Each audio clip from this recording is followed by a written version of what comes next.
अब हमारे पास एक एग्जाम्पल है, if F Z is a regular function means analytic function, then हमें ये प्रूफ करना है कि this is equal to this. ठीक है, सॉल्यूशन में हमने कहा let F Z is equal to W is equal to U plus iota V be a regular function.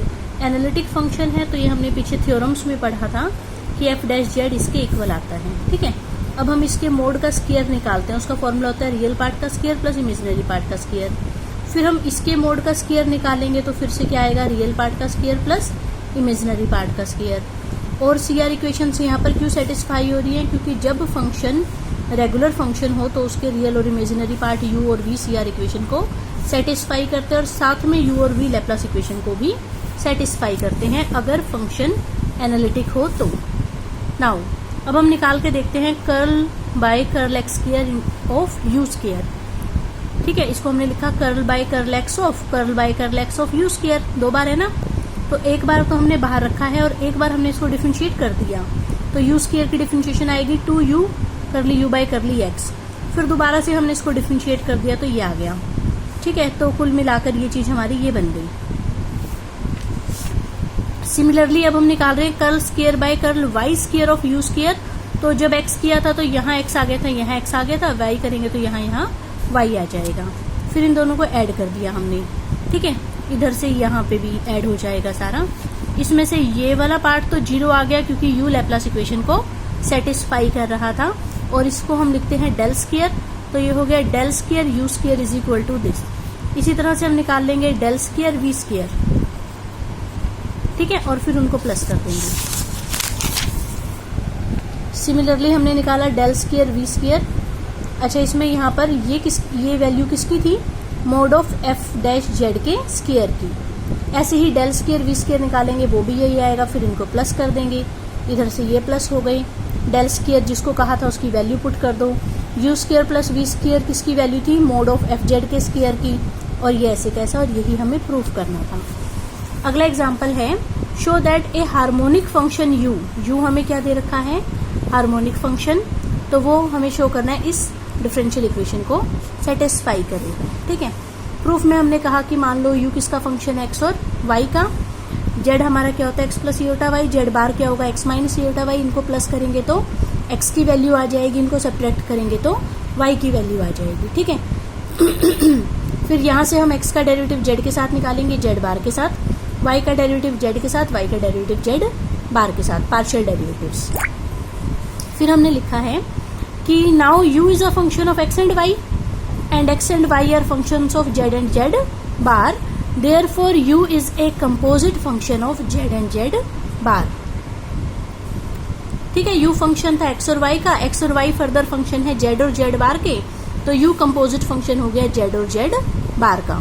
फिर हमने ये चेन रूल वाला फॉर्मूला लगा दिया कि मान लो u का डेरिवेटिव z बार के साथ निकालना है तो क्या होगा, पहले u का डेरिवेटिव x के साथ, फिर x का z बार के साथ, प्लस u का डेरिवेटिव y के साथ और y का फिर z बार के साथ। फिर इसकी और इसकी हमने यहाँ से वैल्यूज पुट कर दी। ठीक है, curl x by curl z बार की, curl y by curl z बार की, 1/2 थी दोनों की। ठीक है, 1/2 इसकी आयोटा बाई 2, इस वजह से यहाँ आयोटा बच गया। अब हम इस चीज को डिफरेंशिएट कर रहे हैं partially with respect to curl by curl z। ठीक है, तो ये हमने लिखा curl 2u by curl z बार is equal to curl by curl z of curl u by curl z बार। अब फिर से ये फंक्शन है x और y का। ठीक है, तो इसको कैसे करेंगे, z के साथ डिफरेंशिएट। पहले इसको डिफरेंशिएट करेंगे x के साथ, फिर x को z के साथ, फिर इसको डिफरेंशिएट करेंगे y के साथ और फिर y को z के साथ। ठीक है, जो हमारा चेन रूल वाला फॉर्मूला होता है। अब इसमें हमने इसकी वैल्यू पुट कर दी, curl u by curl z बार की, ये वाली वैल्यू यहाँ भी पुट कर दी और यहाँ भी पुट कर दी, तो ये आ गया।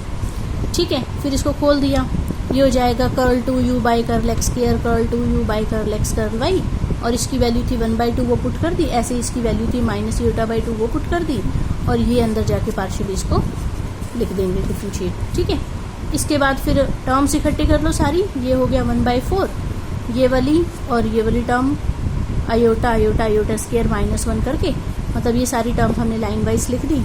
ये दोनों तो वैसे ही कट गई। ठीक है, और u क्योंकि हार्मोनिक फंक्शन था, लैप्लास इक्वेशन को सेटिस्फाई करता था, तो इसका सम वैसे 0 आ गया। तो हमारे पास आ गया curl 2u by curl z बार इज इक्वल टू 0। यही हमें प्रूफ करना था। ठीक है। अदरवाइज हमारे पास क्या होगा, ये तो डिफरेंस इनका तो 0 आएगा ही आएगा, अदरवाइज हमारे पास ये चीज इक्वल आ जाएगी अगर u लैप्लास इक्वेशन को सेटिस्फाई नहीं करता तो, ठीक है।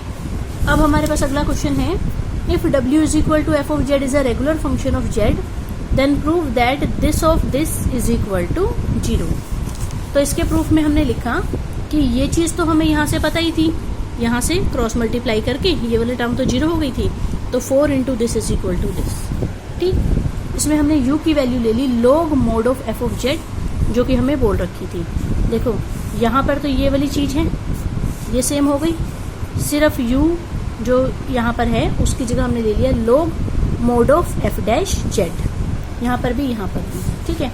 ये 1/2 और स्क्वायर कहाँ से आया, आपको फॉर्मूला पता है n log m वाला, n log m is equal to log m की पावर n, तो ये 1/2 पावर ऊपर जाएगी और 2 और से 1/2 पावर कट जाएगी, बचेगा क्या, log mod of f of z, यही बचेगा, ठीक है। उसके बाद ये यहाँ से कट गया, 2 पे आ गया, और mod ऑफ z स्क्वायर का फॉर्मूला लगा दो, क्या होता है z इंटू जेड बार, तो ये हो जाएगा दिस फंक्शन इंटू में इसका बार। फिर log m इंटू एन का फॉर्मूला लगा दिया, log m plus log n।